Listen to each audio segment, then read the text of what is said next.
কথাটা বলার পর কিছু পড়ার আওয়াজ পায়। পাশে ফিরে দেখে সাফওয়ান নিচে অজ্ঞান হয়ে পড়ে আছে। চাঁদনি অবাক চোখে সেদিকে তাকিয়ে থাকে আর ভাবে, কি এমন বললাম আমি? চাঁদনি জগ থেকে পানি নিয়ে সাফওয়ানের মুখে পানির ছিটা দিতে থাকে। সাপওয়ান ডক্টর সাপওয়ান শুনছেন? ডক্টর সাপওয়ান। সাফওয়ান পিটপিট করে চোখ মেলে তাকায়। চাঁদনি যেন জানে প্রাণ ফিরে পেল।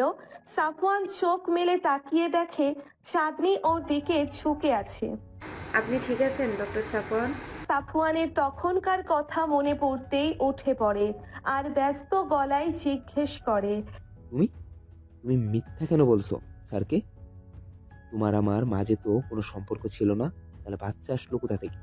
চাঁদনি এবার সবটা বুঝতে পেরে হাসতে হাসতে ফ্লোরে বসে পড়ে। সাফওয়ান ভ্রু কুঁচকে চাঁদনির দিকে তাকিয়ে থাকে। চাঁদনি হাসতেই থাকে। সাফওয়ানের এবার রাগ উঠে যায়। জোরে একটা ধমক দেয়। চাঁদনি স্টপ! চাঁদনি প্রথমে একটু কেঁপে ওঠে, তারপর আবার জোরে জোরে হাসতে থাকে। তারপর আস্তে আস্তে থেমে যায়। ফ্লোর থেকে উঠে পেটে হাত দিয়ে জোরে জোরে শ্বাস নিয়ে বলে, আমি তো মজা করছিলাম, আর আপনি এটাই শুনেই। বলেই আবার হাসতে থাকে। সাফওয়ান একটা স্বস্তির শ্বাস ফেলে, কিন্তু রাগ এখনো কমেনি। এমন মজা করার কোনো মানেই হয় না।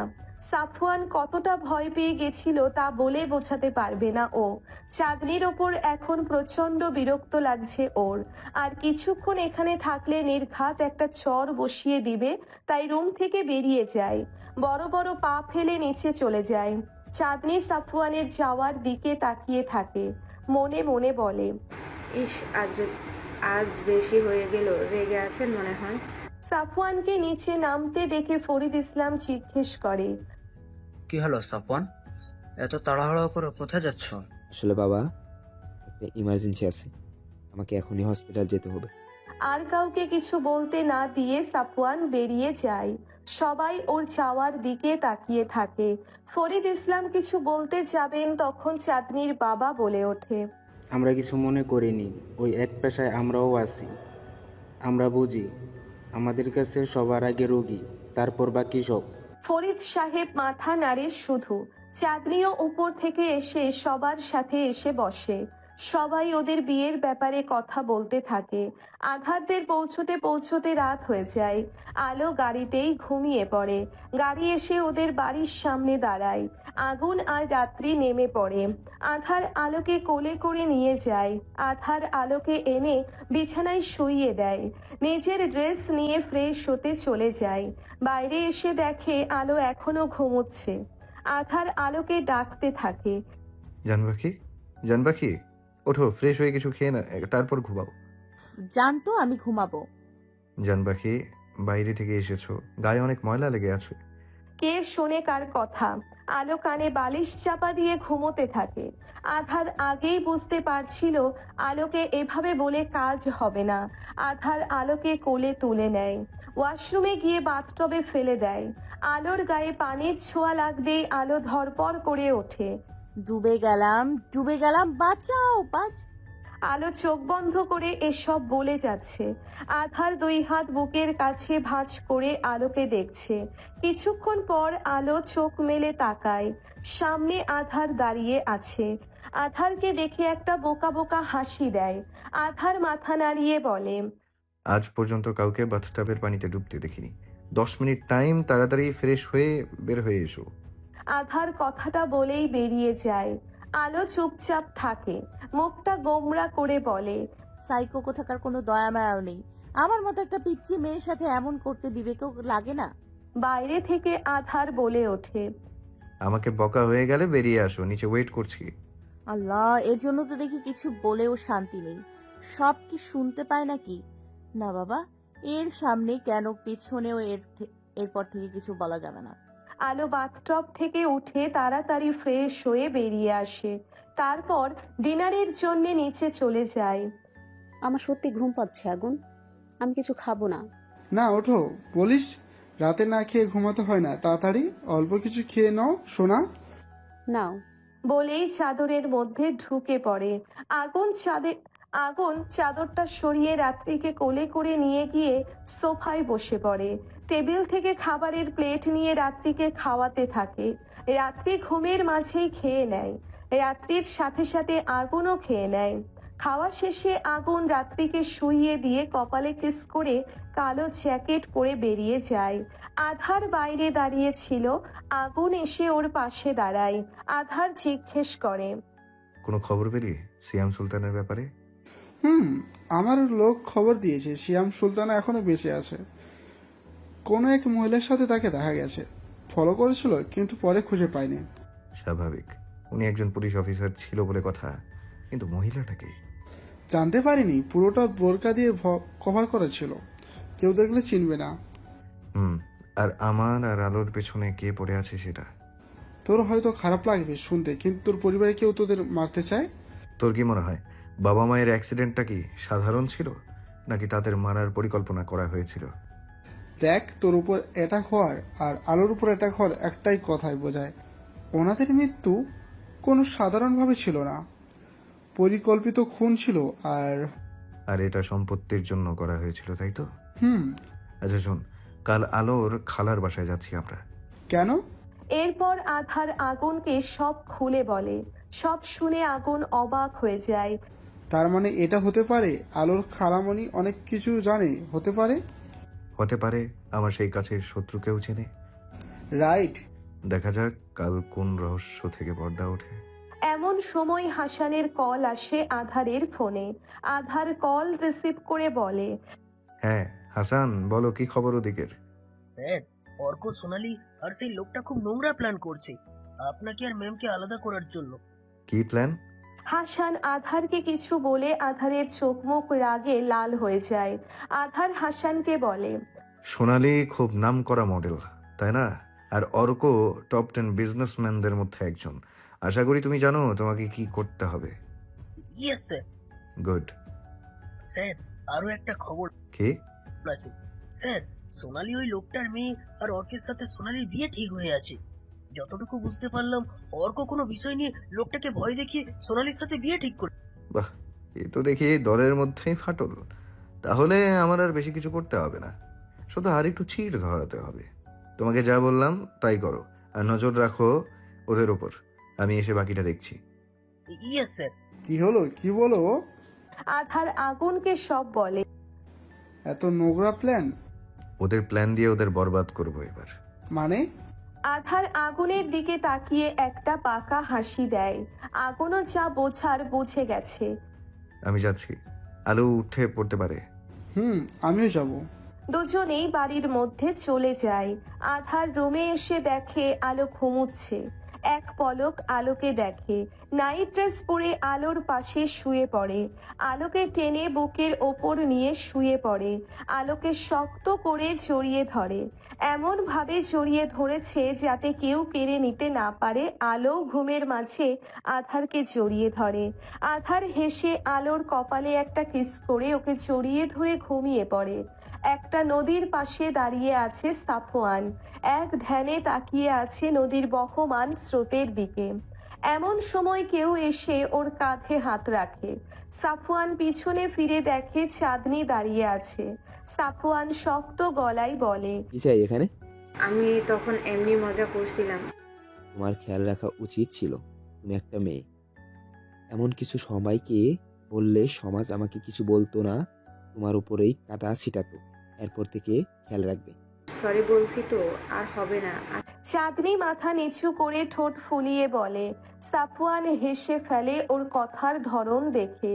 চাঁদনি আবার জিজ্ঞেস করে, আপনি কি সত্যি আমাকে ভালোবাসেন না? আপনার জীবনে কি অন্য কেউ আছে? সাফওয়ান কিছু বলে না। চাঁদনি আবার বলে, হয়তো আপনার জীবনে কেউ আছে, আমি আর আপনার কাছে আসবো না, সরে যাব, কিন্তু একটা কথা মনে রাখবেন, আমি শুধু আপনাকেই ভালোবাসি। চাঁদনি চলে যেতে নিলেই আবার পিছনে ফিরে বলে, আমি বলে দিব আমি বিয়েতে রাজি না। চাঁদনি চলে যাচ্ছিল, তখন সাফওয়ান ওকে আটকে দেয়।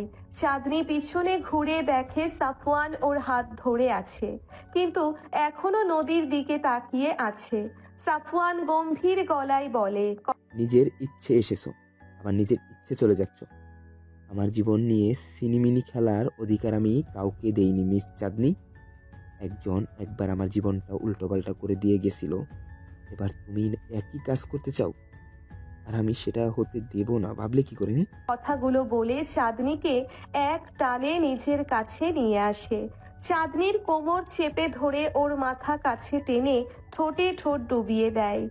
খুব রাফলি কিস করতে থাকে। চাঁদনি কিছু বলে না, ওর মনে এক আলাদা প্রশান্তি বয়ে যায়। চাঁদনি কিছু করছে না দেখে সাফওয়ান কিছুক্ষণের মধ্যে শান্ত হয়ে যায়। কিছুক্ষণ পর চাঁদনিকে ছেড়ে দেয়। দুজনেই ঘন ঘন নিঃশ্বাস ছাড়ছে। চাঁদনি বলে ওঠে, তার মানে আমি ধরে নিলাম আপনি বিয়েতে রাজি?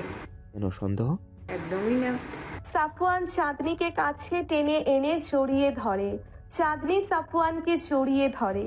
এভাবে কিছুক্ষণ কেটে যাওয়ার পর সাফওয়ান চাঁদনিকে বলে, তুমি কোনোদিন আমাকে ছেড়ে চলে যাবে না তো? আমাকে কি আপনার ওই ধোঁকাবাজ গার্লফ্রেন্ডের মতো মনে হয় যে স্বার্থের জন্য আপনাকে ভালোবেসেছি? তুমি কি করে? আপনার মা আমাকে সব বলেছে, এর জন্য আপনি আমাকে দূরে সরিয়ে রাখছিলেন। রাখতে আর পারলাম কই? দরকার নেই রাখার। এভাবে সারা জীবন বুকের মাঝে আপনার আগলে রাখুন, তাইলে হবে। সারা জীবন রাখবো। দুজনে এইভাবে দুজনের সাথে সময় কাটাতে থাকে। কানাডায় তখন সকাল। আলো আড়ামোড়া ভেঙে ঘুম থেকে উঠে পড়ে। উঠতে গিয়েও কিছু একটার সাথে টান লেগে ধপাস করে বিছানায় পড়ে যায়। আলো ঘাড় ঘুরিয়ে দেখে আধার ওকে ধরে রাখছে। কি হচ্ছেটা কি? ছাড়ুন আমাকে। নো ওয়ে জান পাখি, আমি ফ্রেশ হব তো। আমি করিয়ে দিব, আগে আদর করতে দাও। আর কত আদর করবেন? কত কোথায় করলাম, তোমাকে তো কাছেই পাই না। প্রথমে তোমার অ্যাক্সিডেন্ট, তারপর হানিমুনে এসেছি, মনেই হচ্ছে না। বউকে তো কাছেই পাওয়া যায় না, এমন হলে তোমার বাবা মাকে কি করে সুখবর দিব বলো তো? লজ্জায় আলোর কান থেকে ধোঁয়া বের হবার অবস্থা। মনে ভাবছে, কত বড় ফাজিল, আমার বাবা মাকেও এসবের মধ্যে টেনে নিয়ে এসছে। আলোকে অন্যমনস্ক দেখে আধারকে এক টানে নিজের কাছে এনে ফেলে তারপর ঠোঁটে ঠোঁট ডুবিয়ে দেয়।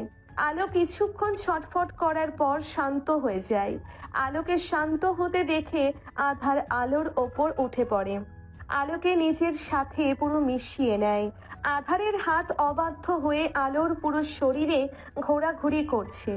আলোর শরীরে উঁচু নিচু সব জায়গা ঘুরে বেড়াচ্ছে। আধার ক্রমে নিজের কন্ট্রোল হারিয়ে ফেলতে শুরু করে। আলো যখন বুঝতে পারে আধার কন্ট্রোল হারিয়ে ফেলছে তখন আধারকে সরিয়ে দেয়। আধার ওর দিকে প্রশ্নবোধক দৃষ্টিতে তাকিয়ে থাকে। আলো নিচু গলায় বলে, এখন সকাল, ব্রেকফাস্ট করতে হবে, যা করার রাতে করবেন। কথাটা বলতে আলো লজ্জায় 100 বার মরে গেছে ভিতরে ভিতরে। আধার ঠোঁটে হাসি ফুটিয়ে বলে, পাক্কা জান পাখি। আলো চোখ বন্ধ করে মাথা নাড়ায়। আধার হেসে ওর ওপর থেকে সরে যায়। আধার সরে যেতেই আলো জামা কাপড় নিয়ে এক দৌড়ে ওয়াশরুমে। আধার বাইরে থেকে চেঁচিয়ে বলে, রাতের কথা যেন মনে থাকে জান পাখি। আলো ভিতরে বসে আধারের কথা শুনে লজ্জায় মিহিয়ে যাচ্ছে। আধার আর আগুনরা খেয়ে দিয়ে রাজিয়া বেগমের বাড়ির উদ্দেশ্যে বেরিয়েছে। গাড়িতে বসে আলো বারবার জিজ্ঞেস করছে, আমরা কোথায় যাচ্ছি আধার? তোমার জন্য সারপ্রাইজ আছে জান পাখি। আপনার সারপ্রাইজ মানেই তো সেটা আমার জন্য ভয়াবহ কিছু। প্রথম কথা এই আপনি আপনি করে বলাটা বন্ধ করো। দ্বিতীয় কথা, ফার্স্ট নাইটটাও বুঝি ভয়াবহ ছিল। শেষের কথাটা আলোর কানের কাছে গিয়ে বলে। আধারের কথাটা বুঝতে আলোর কিছু সময় লাগে। যখন বুঝতে পারে লজ্জায় চোখ মুখ খিচে বন্ধ করে ফেলে। আধার আলোর মুখটা দেখে ঠোঁট চেপে হাসে। আলোর মুখ কি করে বন্ধ করতে হয় আধারের তা ভালো করেই জানা আছে। এরপর আর আলো একটা কথাও বলেনি। পুরো রাস্তা চুপচাপ বাইরে তাকিয়ে গেছে। আধারও আর কিচ্ছু বলেনি। আগুনরাও ওদের পিছনে পিছনে আসছে। কয়েক ঘন্টার মধ্যে আধারের গাড়ি রাজিয়া বেগমের বাড়ির সামনে এসে দাঁড়ায়। আধার গাড়ি থামিয়ে বলে, আলো আধারের কথায় বাইরে তাকিয়ে দেখলো এটা ওর খালামণির বাসা। আলো অবাক হয়ে আধারের দিকে তাকিয়ে বলে, এটা তো আমার খালামণির বাসা। যেখানে তুমি লুকিয়েছিলে। সব সময় খোঁটা দিয়ে কথা বলেন কেন? জানি ভুল করছিলাম। আর আপনিও কি কম দোষী ছিলেন নাকি? ভয় দেখিয়ে বিয়ে করতে যাচ্ছিলেন? হয়েছে, এবার থামো আর বের হও। আলো গাড়ি থেকে নেমে যায়, আধারও নামে। পিছনের গাড়ি থেকে আগুন আর রাত্রি এসে ওদের পাশে দাঁড়ায়। রাত্রি জিজ্ঞেস করে, এটা কার বাড়ি? আধারে খালা শাশুড়ির বাড়ি। রাত্রি সবার মুখের দিকে হা করে তাকিয়ে থাকে। ও বাদে সবার মুখের ভাব সমানে, যার মানে এটাও ছাড়া সবাই জানতো। হতে পারে আমার সম্পর্কে আরো কিছু হয়। এবার রাত্রি আর আলোর মুখের ভাব এক। আধার আর আগুন নর্মাল ভাবে দাঁড়িয়ে আছে। রাত্রি আলোর কানের কাছে ফিসফিস করে বলে। ওরা আসলে অদ্ভুত। আধার সামনের দিকে এগিয়ে যায়, বাড়ির দরজায় বেল দেয়। রাজিয়া বেগম মাত্র কাজের জন্য বের হবে, এমন সময় দরজায় বেল পেয়ে দরজা খুলে দেয়। দরজার সামনে একজন অচেনা ছেলে দাঁড়িয়ে থাকতে দেখে বলে, ইয়েস, হু আর ইউ? আপনি রাজিয়া বেগম, তাই তো? হুম, আপনি কে? পেছন থেকে আলো বলে, আমার স্বামী, খালামণি। রাজিয়া বেগম সমানে তাকিয়ে দেখে আলো হাসি মুখে দাঁড়িয়ে আছে। আলো তুই? বিয়ে মানে? খুশির জন্য কি বলবে বুঝতে পারছে না। আলো বলে, সব বলবো, আগে ভেতরে আসি। দেখেছিস? আয় আয়। সবাই ভিতরে ঢুকে সোফায় বসে আলো বলে, এই হলো আমার স্বামী, আধার চৌধুরী। রাজিয়া বেগমের নামটা কেমন চেনা চেনা লাগে, কিন্তু মনে করতে পারছে না। মুখের ভাবটা একটু পরিবর্তন হয়ে যায়। আধার তা ভালোই খেয়াল করে। আলো আবার বলে, আর এই হলো আমার বেস্ট ফ্রেন্ড রাত্রি আর ওর স্বামী আগুন। ও, ভালোই তো, বিয়ে করেছিস, আমাকে বললিও না। হালকা অভিমান করে বলে। আলো ওনার কাছে বসে আদুরে গলায় বলে, ও মনি, শোন না, আসলে সব এত তাড়াতাড়ি হয়ে গেছে যে কাউকে বলতে পারিনি, রাগ করো না। হয়েছে, ছাড়, জামাই এসেছে, নাস্তা পানি দিতে হবে তো। হেসে বলে। রাজিয়া বেগম উঠে যেতে নিলেই আধারের কথায় ওনার পা জায়গায় থেমে যায়। দিনকাল কেমন কাটছে মিসেস রাজিয়া রায়হান চৌধুরী? রাজিয়া বেগমের পা জায়গায় শীতল হয়ে যায়। হৃদস্পন্দন দ্রুত গতিতে বাড়তে থাকে। আধারের দিকে তাকায়। এদিকে একথা শুনে তো আলো অবাক। ওর সব মাথার উপর দিয়ে যাচ্ছে, তাও চুপচাপ সব দেখে যাচ্ছে। আধার উঠে রাজিয়া বেগমের কাছে যায়। কি হলো Mrs Razia, wife of Raihan Chowdhury, Chowdhury বাড়ির ছোট বউ। এইটুকুই জানতে পারলাম, বাকিটা কি আপনি বলবেন? রাজিয়া বেগম কাপা কাপা গলায় বলে, তুমি কে? এসব কি করে জানলে? আমি হলাম মৃত আরমান চৌধুরী আর সীমা চৌধুরীর একমাত্র ছেলে আধার চৌধুরী। রাজিয়া বেগমের চেহারার ভাব সাথে সাথে পরিবর্তন হয়ে মায়ায় ভরে যায়। কাপা কাপা হাতে আধারের চেহারা স্পর্শ করে বলে, আধার, সেই 4 বছরের ছোট্ট ছোট্ট পা দিয়ে পুরো বাড়ি ঘুরে বেড়ানোর আধার আজ এত বড় হয়ে গেছে। কত ছোট ছিলে তুমি আধার। আমাকে আদো আদো গলায় ছোট মা বলে ডাকতে, দুষ্টুমি দিয়ে পুরো বাড়ি মাথায় তুলে রাখতে। 24 বছর পর তোমাকে দেখেছি, একদম বড় ভাইয়ের মতো হয়েছে তুমি। তার মানে আমি ঠিক ছিলাম, তুমি রায়হান চৌধুরী মানে চাচ্চুর স্ত্রী। কিন্তু চাচ্চু তো বলেছিল সে কোনোদিনও বিয়ে করেনি। প্লিজ আমাকে সব বলো, আমি জানি তুমি সব জানো। কেন 23 বছর আগে দেশ থেকে চলে এসেছিলে, আর কেন ফিরে যাওনি? প্লিজ বলো আমাকে। হ্যাঁ, বলবো, সব কথা বলবো। তোকে তোর সব জানার সময় হয়ে এসেছে। আলতাফ চৌধুরী নিশ্চয়ই তোকে কিছু বলেনি। বলবে কেন? উনি তো চাইবেন না ওনার পরিবারের কারো সত্যি তোর সামনে আসুক, কিন্তু আমি বলবো। রাজিয়া বেগম আবার বলে, তোর বাবার মায়ের মৃত্যুর রহস্য লুকিয়ে আছে ওই বাড়ির লোকের মধ্যে। আলো হঠাৎ করে বলে, তার মানে আধারের বাবা মাকে খুন করা হয়েছিল? খুন করা হয়েছিল, আর সেটা করেছিল তারই আপন ভাই রায়হান চৌধুরী। রাজিয়া বেগমের কথায় সবাই স্তব্ধ হয়ে যায়। আধার বিশ্বাস করতে পারছে না, আধার যাকে এত ভালোবেসেছিল, যাকে বাবার স্থান দিয়েছিল, সেই কিনা ওর বাবা মায়ের খুনি। এটা কি বললো রাজিয়া বেগম? কোন কালো সত্য আছে চৌধুরী পরিবার? আধার সব জানার পর কি করবে? কেমন হবে ওর প্রতিক্রিয়া? রাজিয়া বেগমের সামনে সবাই বসে আছে। রাজিয়া বেগম কি বলবে, কোন সত্যি সবার সামনে আনবে তা শোনার জন্য। আধার বলে,